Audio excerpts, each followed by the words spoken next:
What is going on, guys? As you can see, we are starting a new series here, and this is going to be looking at a lot of the old school Metal Edge, Hit Parader, all the old stuff magazines.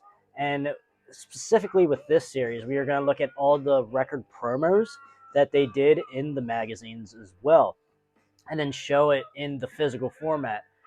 What, 30 plus years later, I guess, technically. So yeah, but I thought this because one of the coolest things when I'm looking through these magazines is the promos for the albums. And I mean, there's many cool things in these magazines, but specifically I was like, the artwork and just the photos of these promos for the albums were just awesome. So we're going to go through all of them that are in here today in this issue of Metal Edge. And I got this copy of Metal Edge here from Tom's Music Trade, which all of you guys should know by now from the channel. Great record store around here, used record store as well, and has some new stuff, and also one of the best rock and roll museums, and just all of music museums. So check that video out. I will put the link in the description for that. All right, so this issue here of Metal Edge is October of 1990. So very good year, and I was super impressed looking through this, and I will have different series as well covering what's in these magazines. But I thought first and foremost we gotta show you this artwork here. So the first album promo that we're gonna look at here is going to be Dio, Lock Up the Wolves, from the same year here, obviously 1990, and super awesome album cover as well. As you can see here, hopefully you guys it comes out. I don't know if you guys are going to be able to see like how great this looks, because even when I have the album over here, this just pops even more in the magazine. It seems like maybe because it's a little bit bigger than say the CD version, but man, this is awesome. So I'll read it here. The legendary Dio is on the prowl again with a ferocious new album that finds newest guitar monster Rowan Robertson and former AC/DC drummer Simon Wright, joining keyboardist Jens Johansson and bassist Teddy Cook. And who else but Ronnie James Dio on vocals? Dio, Lock Up the Wolves. Some music just can't be tamed. Available now on Reprise, cassettes, and CDs and records. So yeah, very good, awesome artwork here. So, and then I will here show my copy of it. I do not have it on vinyl or cassette. I just have it in this like 4-piece or 5-piece albums of Dio, his first 5 solo albums. So here you go. That is it.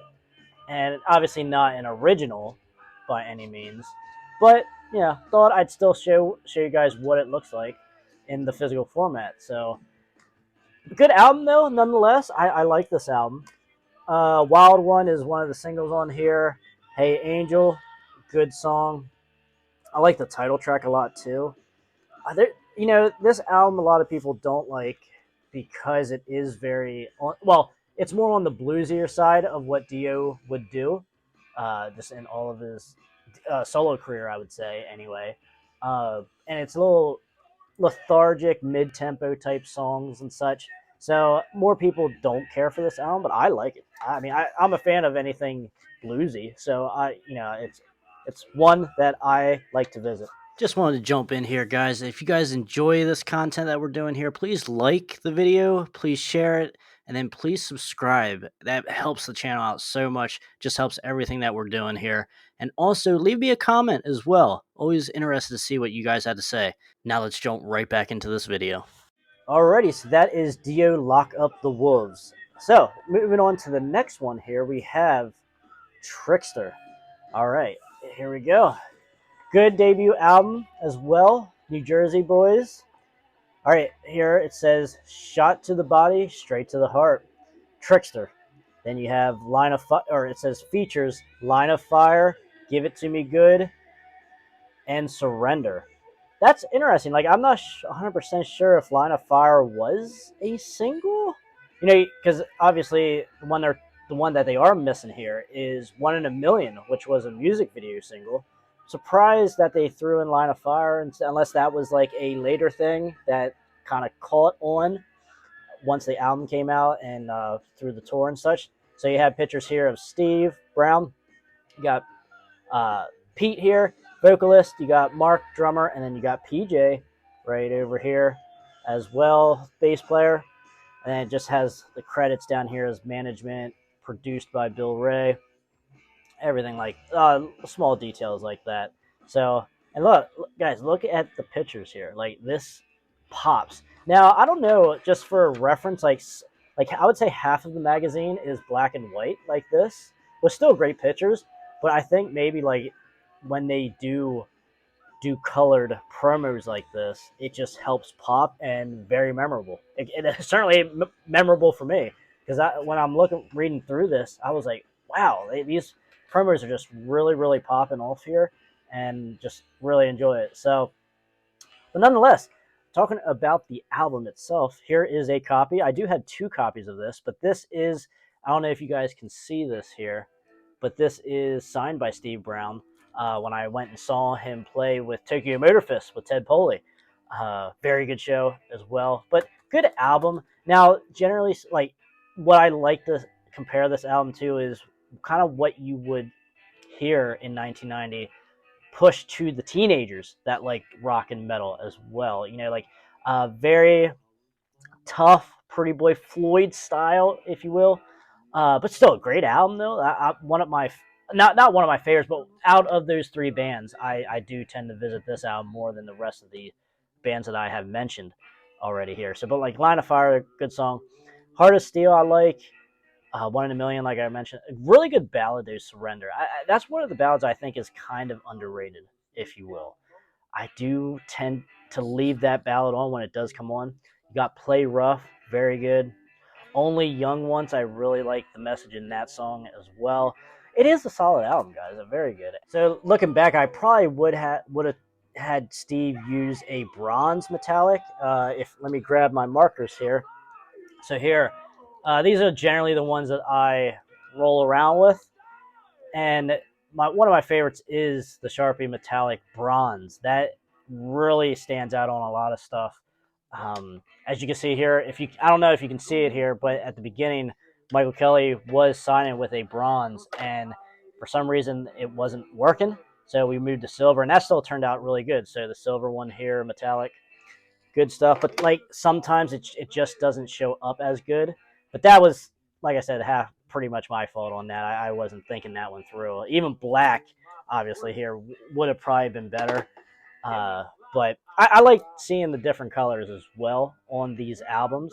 Now, unless you're talking about something white, then yeah, then we're always going to probably use black. Unless with Bite Down Hard, I have been having Michael sign whatever I can find Bite Down Hard with my green metallic Sharpie. And then here is the gold metallic Sharpie.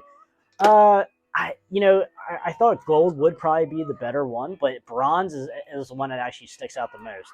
So, but nonetheless, Trickster debut, 1990. It did go gold, surprisingly. When I did my Forgotten Album series on this album, I that was something I wasn't aware of, that it did actually pretty well, all things considering, this album. And they toured with a bunch of different people and did pretty well.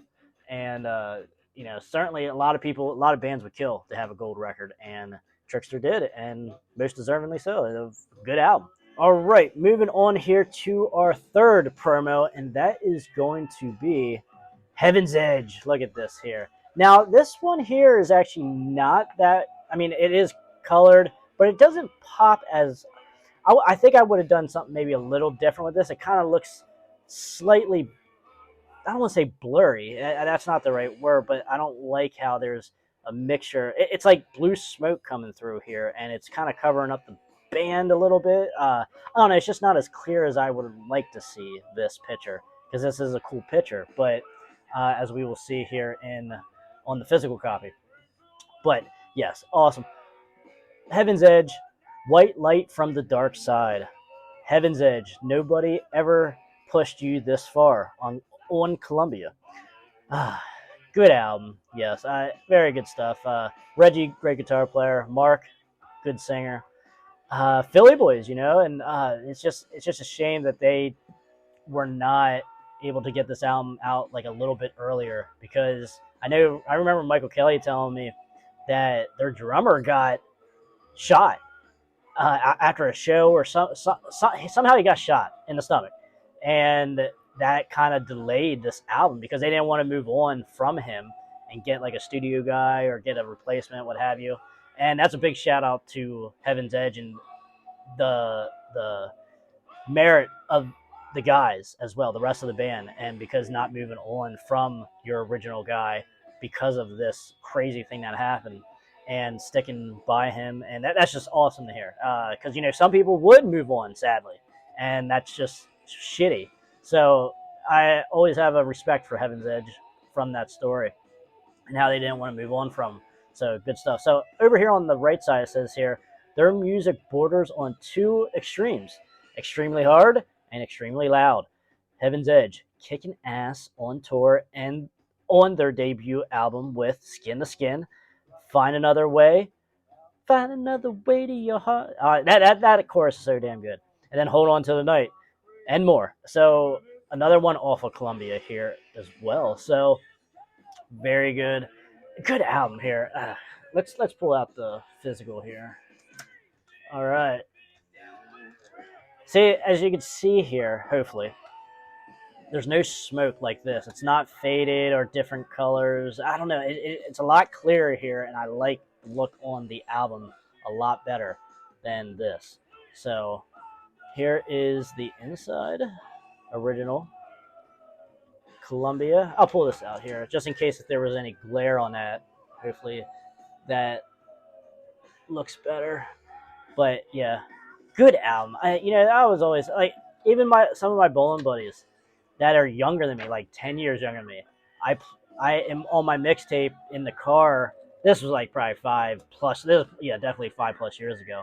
But I had Skin to Skin on my mix tape or playlist, and they heard that, and they would always like say to me, "Skin to Skin," like they knew what that song was after once or twice of me playing it around them. So very cool. Great songs though. Obviously, Play Dirty, Skin to Skin, Find Another Way. I love the chorus in that. Up Against the Wall is kind of cool. Got a little bit of that bluesiness here with Is That All You Want as well with the intro. Bad Reputation, heavy. I like this. I like this album a lot. It's really good. Is it top 50? I don't know. We're going to have to find that out here very, very shortly once I finalize the video on my top 50 hair metal albums of all time. So stay tuned for that, guys. And then also here, real quick side here, we have Warrant on the beach of Hawaii when they went there to pre-produce for Cherry Pie. So that's a cool little story in there as well about that. What's up, everybody? This is Jaron Galino from Lynch Mob and Heaven's Edge, and you're watching the Krash Kourse Metal Show with my boy, Trevor Krash Knight. Crank it up. All right, let's move on here to our, fourth promo, and that is going to be none other than Danzig. And that is what I am playing here in the background. This album, Danzig II, Lucifuge. Really cool picture here. This is the picture originally, I think, that was supposed to be for the album. But then, as we will see here, I guess it technically still is the album.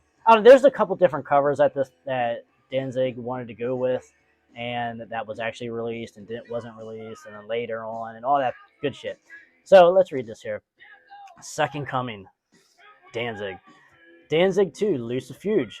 The new album featuring Her Black Wings and Killer Wolf. Available on Deaf American compact disc, cassettes, and records. Also available, Danzig, their debut album. Danzig, the home video, completely uncensored and uncut videos of tracks from the debut album, plus rare behind-the-scenes footage and interviews. So, very cool. Love it. Even like a dark picture like this, the fawning is correct. It pops.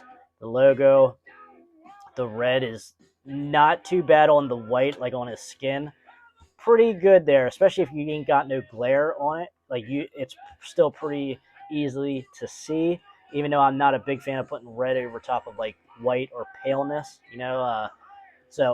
but this looks good. This is still eye-popping. This is, because I never seen magazines like this, even back when I was young, music magazines were not like this, like from 1990 here. Because I had like Hit Parader and stuff like that, like back in circa 2008, 10, maybe a little earlier than that. But yeah, it's just these look a lot better, and these are 20 years older than those. So I don't know. Great album though. Let's pull out the physical copy here. I do see. Look, I'm pretty sure this is the same, but it's just black and white, and just zoomed in on his chest. So that's pretty cool. Uh, it's. I think, and for the back here, I think this was originally. If I remember, let me know in the comments if I'm wrong. But I feel like I remember hearing that this was supposed to be the original cover release, and then they ended up changing it to him with his chest and the cross and the skull. So very good album here. Danzig is one of my favorite artists of all time. So I was super happy to see this because like this is one of my first magazines because like Tom, like I said, just started. I don't know if he got a big collection from someone or what the deal was, but he had like so much, and I just picked up one randomly. One that I thought, I'll just have one just to say I have one. But I was like, this is actually pretty good like stuff in here. I read this whole magazine, but this was certainly the most impressive album. This is certainly my favorite album out of all of these, and just just seeing how there was heavy thrash, speed metal, glam metal, like all the different subgenres were playing together, if you will, and it's not so divided as what people make it seem like today that it was, um, or that it even is today. Yeah, I don't know. That's a different topic for a different time. But as you can see here, Danzig II. Let me pull this out here. This is actually yeah. Let me pull this out. This is pretty cool. If I remember, it's been a couple years since I pulled this insert out here, guys. So bear with me. So yes, okay. This is what I'm thinking of here. So you're. Oh my gosh, I don't know if I can get all of this in here.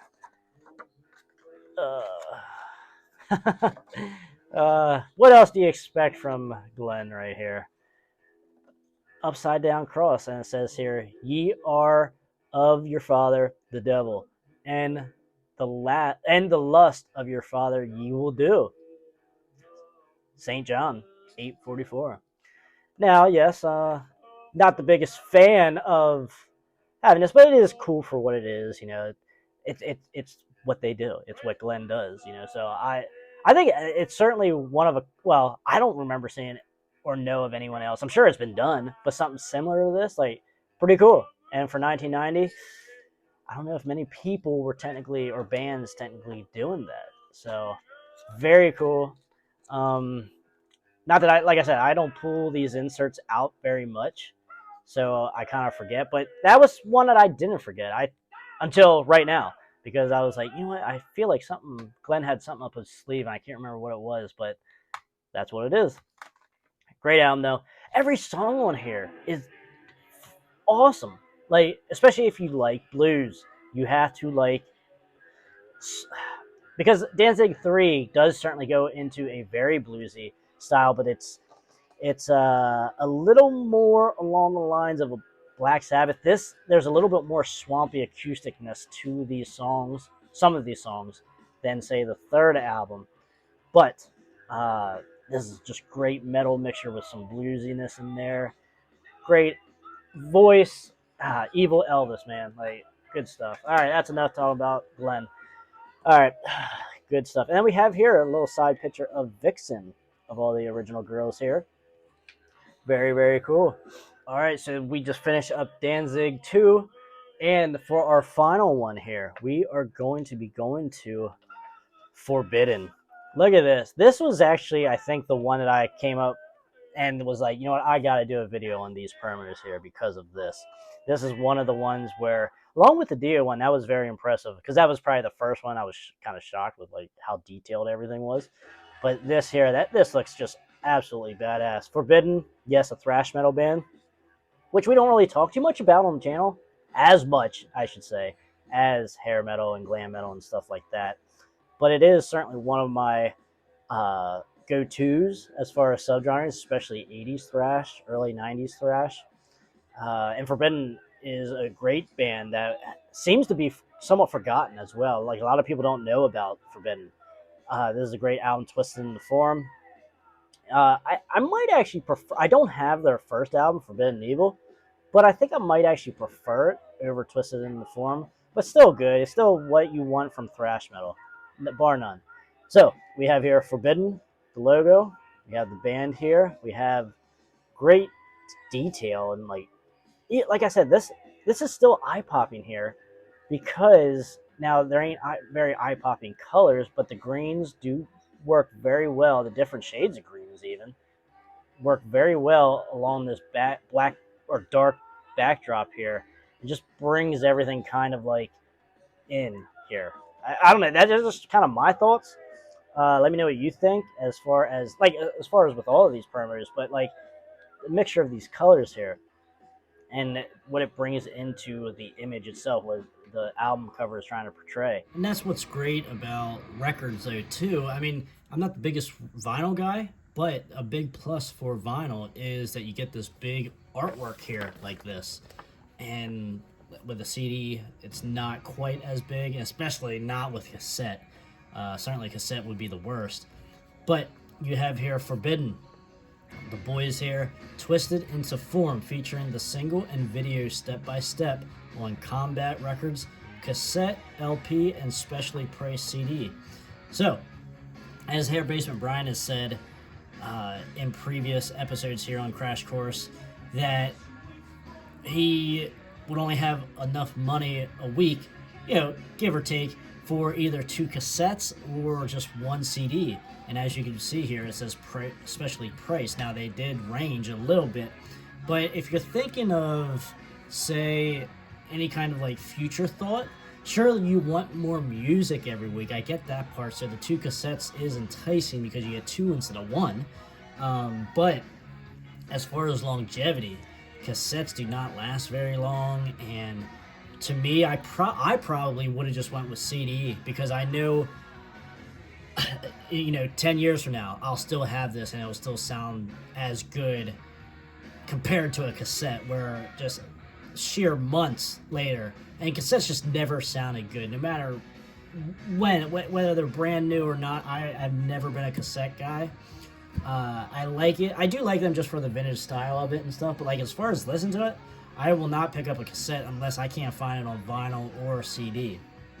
So, but I get why people were like, oh, let me get 2 albums this week instead of 1, which I totally get that side of the argument. But for me, because like obviously we're still using CDs today, 30 plus years, 35 years later after this album was released. And where's your cassette? Is it as good? Most of them probably sound like hell, or either just not with us anymore, ripped or what have you. And so yeah, that's kind of strange because now, yes, there are no CD players anymore in cars. They got rid of that a while ago, or a couple years ago. But everything else, so you can put it still on your computer, your Blu-ray player, put it onto your iTunes, rip it very easily compared to a cassette converter or, as you can see here beside me, a turntable. And I mean, it's easy to do, to convert vinyl to your iTunes, but it just takes time, and a lot of times it's just a lot easier for me just to put the CD on and go from there. So, well, let's look at the physical CD here. So, we have Forbidden, Twisted in the Form, the original CD from Combat, and has that green here to it, light green, a little bit like a winger, but a little bit lighter green than that. But yes, let's look at the inside here. There's the boys here, and then you have the lyrics insert, and then you have this little creature Twisted in the Form that you see here on the front cover and here on the front cover of the promo. So, yes, very happy I was able to add this to the collection. Forbidden is a forgotten thrash album band, it seems like to me. Not many people in the thrash circles. Now, although I'm not in the thrash circles as much as I used to be, but I remember back in the day, man, this band was not really talked about at all. So very cool. And it's just cool because like when I was going through this magazine, I was like, oh yeah, Juliet, Heaven's Edge, Electric Angels, you know, pictures and stuff. And then, oh, holy hell, we got thrash metal guys here with Forbidden with their promo here. So that's just really cool to see. Because I was like, you know what? Because a lot of people did like the hair metal stuff. So that is where the bulk of the attention went. But I like how they throw in a mixture of things because a lot of people got together, you know. It wasn't that big of a deal, it seems like, back in the day. Maybe it's not as big of a deal today, more so than back in the day, as far as like all these subgenres working together and people liking everything. It seems like it's a little more divided now, but at the same time it doesn't. And from the stories you hear from back in the day, maybe it was more divided. I don't know. But to me, I don't give a shit. If it's good, it's good. So that's where I'm at with that. But yes, that is Forbidden. So guys, let me know if you guys like this series about looking at all these promos, because I am talking to Tom. I don't know if he got a big collection from someone or what the deal is, but he has a shit ton, and I'm talking to him about getting more magazines like this. And you guys like me doing talking about the promo and then talking about the physical, because I have a lot of physical stuff, guys. So there'll probably be promos, not too many promos that I wouldn't be able to talk about. So we had Forbidden here, Twisted in the Form. Dio, Lock Up the Wolves. Check out Chris Elliott and me did a Foursquare with Lock Up the Wolves in it. I will put the link to that right above here if I can remember. Then we had Trickster's, almost said Twixter, but Trickster's debut album. We had Heaven's Edge, Philly Boy's debut album, good stuff. And then we had Danzig, number 2, Lucifuge. Great album. One of my favorite bands of all time. So this was great. Let me know what you guys think in the comments. Let me know what else you want me to talk about in these magazines as well. I got a lot of different ideas just to talk about the different things that are in these magazines because they're just full of awesome shit. So this was the first idea. So let me know what you guys think. And guys, stay out of that collateral damage. And if you guys enjoyed this video, check out the Foursquare right here.